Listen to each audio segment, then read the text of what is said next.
Did you know there's a country where kite flying is a serious high-stakes sport with its own secret rules? How about a land that's been a crossroads for the world's most famous conquerors, from Alexander the Great to Genghis Khan? And yet, despite all the challenges, it was a much smaller army that would bring some of the mightiest empires to their knees. This is Afghanistan, and in the next couple of minutes, we're going to uncover the most important things you need to know about this country. So keep watching. Now, you might have heard about Afghanistan on the news, but its history goes back thousands of years. But if we cover its origin story, we're going to be here for a while, so instead, let's focus on the story of modern Afghanistan. And it kicks off in the 1700s. A great leader named Ahmad Shah Durrani brought everyone together and basically said, "Let's form our own kingdom." And they did. This new kingdom was so powerful that it became a huge empire, but as with any great story, there's always a challenge.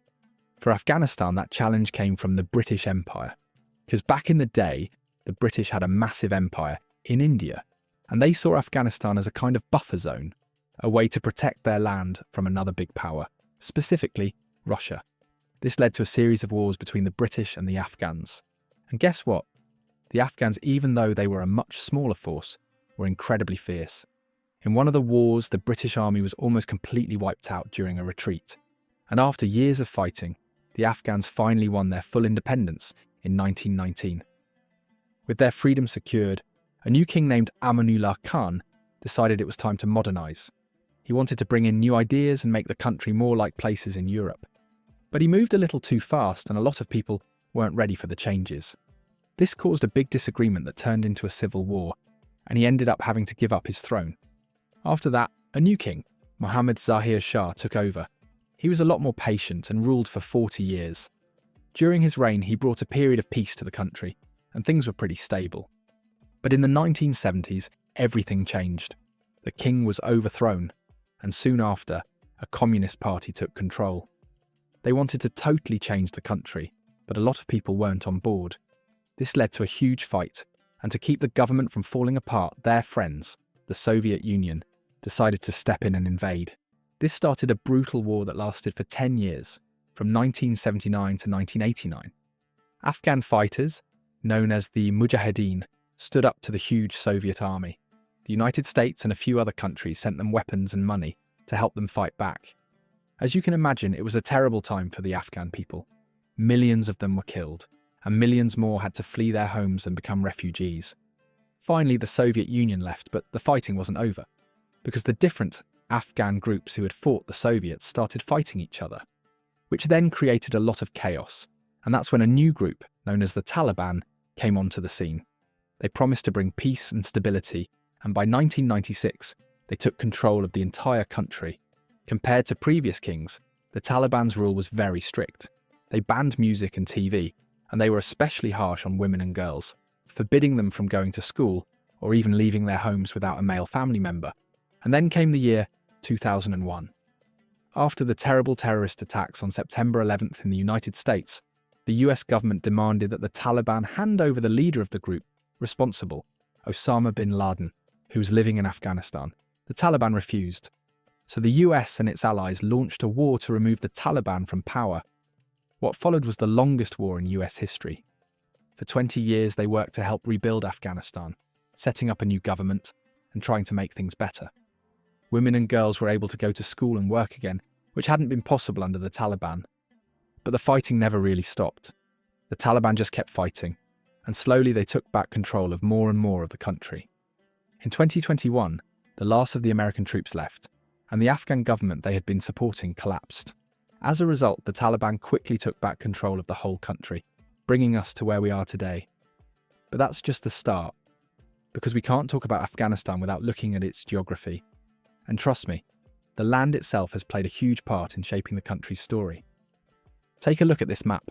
See how Afghanistan is basically a country with no ocean. It's landlocked, tucked right in the middle of Asia. To its west is Iran, and to its east is Pakistan. But if there's one strong feature that stands out, it's got to be the mountains. And I'm not talking about gentle rolling hills. I mean seriously tall, rugged, and sometimes scary-looking mountains. They're so steep and jagged, and for most of the year, they're covered in snow. these mountains are so important that they basically split the country into different parts. The most famous range is the Hindu Kush.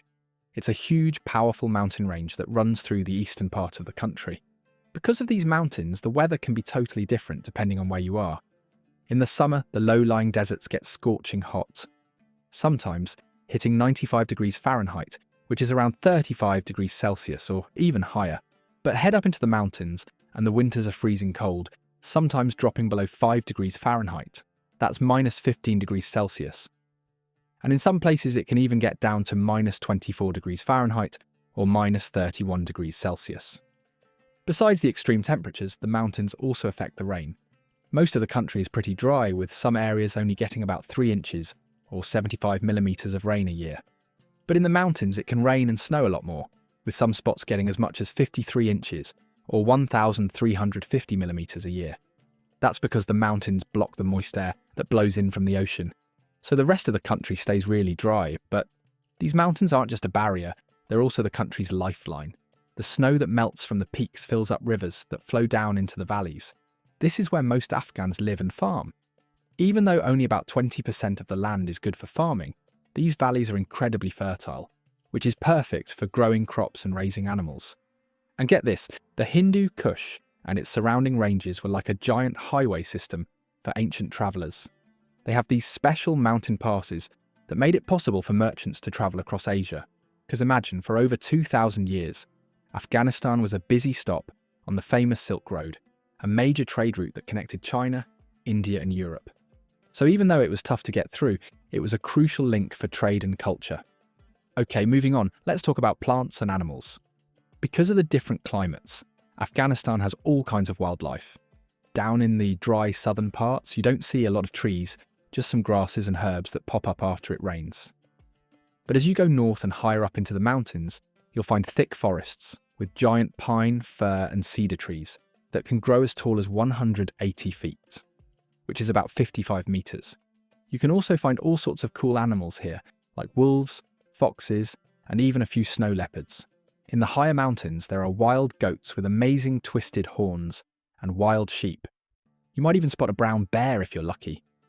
And if you're a bird watcher, you're in luck, because there are tons of eagles and other birds of prey, along with millions of migratory birds that pass through every year. So when you think of Afghanistan, don't just think of a place with a complicated history. Think of its stunning geography, from the challenging peaks of the Hindu Kush to the fertile valleys and dry deserts. But what about Afghanistan today? Well, let me give you a quick rundown of its politics and economy. Since the Taliban took control in 2021, a lot has changed. When the previous government fell, the country basically got cut off from the rest of the world. Think about it. A lot of international aid stopped, banks couldn't get money from other countries, and a lot of smart, skilled people left because they were worried about the future. It was a really tough time for the economy. But recently, things have started to get a tiny bit better. Experts who study the economy say that Afghanistan's economy is actually growing, even if it's very slowly. In fact, in 2024, it grew by about 2.5%. So what's behind this? It's not the big stuff like factories or tech companies. The growth is coming from things like farming, mining, and construction.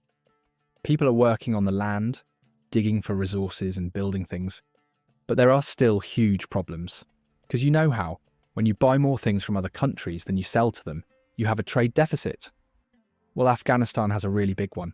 That's a big deal because it means they're not making enough money from selling things to the outside world. Also, even with the small economic growth, many people are still really struggling. With the population growing so fast, the money each person makes hasn't really gone up, which, according to trade economics, is about $414 in 2023. And that's just not sustainable. This means that a lot of people are still living in poverty and can't get enough food. Plus, unemployment is a huge issue, especially for young people. And this is where we have to talk about the role of women. Before, under the previous government, women and girls were going to school and getting jobs. But now, under the current government, there are a lot of rules that stop women from working and getting an education. Experts from places like the World Bank say this is a huge issue because they believe that if half the population isn't allowed to work and learn, the country can never reach its full potential. Now, if you look at the numbers for the economy, things can get a little confusing. The official number for Afghanistan's GDP, which is basically how much the country produces in a year, was about $18 billion in 2024. But some experts say that's not the whole story. They believe the real number is much, much higher, maybe around $183 billion. And that's a huge difference. So why is that? Because so much of the economy is what they call informal. That just means a lot of the money being made is not from big companies or jobs that you pay taxes on. It's things like people selling goods at a local market or trading on the side. In Afghanistan, they think about 73% of the economy is like this. So the official numbers don't always show the full picture. So, while Afghanistan's economy is slowly finding its footing, it's still facing some big challenges, from poverty and food shortages to the difficult rules about women in the workforce. And these all tie to our next topic. In Afghanistan, the people and their culture are a beautiful mix of different groups and traditions that have been shaped over thousands of years. One of the most important things to know is that Afghanistan is a country of many different ethnic groups. Kind of like a big family with many different cousins. The biggest group is the Pashtuns, who make up about 15 million people. That's nearly half the country. They have a long history in the region, going back more than 3,000 years. But there are many others too. For instance, you have the Tajiks, who speak a language similar to Persian. Then there are the Hazaras, who live high up in the mountains. Fun fact, many people believe the Hazaras are related to the ancient Mongols because their language has a lot of Mongol words in it. And there are also Uzbeks, Turkmen, and many more. And in a country that has seen so much conflict, people often feel a stronger connection to their family or their tribe than to their country as a whole. Family is everything, and people put their family's needs first, always. A huge part of daily life and culture in Afghanistan is religion. Almost all Afghans, or about 99.7% of them, are Muslim. Because of this, Islam is the official religion, and its teachings guide a lot of the social rules and customs. You can see this in how daily life has changed for women over the years. Back in the 1960s, women were starting to get more jobs and even go to college. But after 1992, and especially when the Taliban took over, things became much stricter. Girls' schools were shut down, and women were not allowed to work in most jobs. Stricter rules were put in place, and women were required to be fully covered when out in public. Today, while some of those rules have changed and girls' schools have reopened, many women in cities still wear a full body covering, called a chador or chadri. And most men still dress in traditional clothing, like the loose pants and long shirts you see in many parts of the region. Besides that, the arts have had a tough time too, because when the Taliban was in charge, they banned most forms of entertainment, like music and dancing. But when they were out of power, Afghans went right back to enjoying their favourite activities, from listening to music to flying kites. Speaking of which, something really cool about the culture is their love for kite flying. And it's not just for kids, they even have these things called kite fights, where people use kites with special wire or glass on the string to try and cut their rival's kite. Trust me, it's a serious sport, and it's one I haven't seen anywhere else in the world. Yet. So, would you try out this sport, or is there another unique sport you want to explore? Share your thoughts in the comments section below. I'm genuinely curious. And as always, if you enjoyed this video, you're going to love this next one.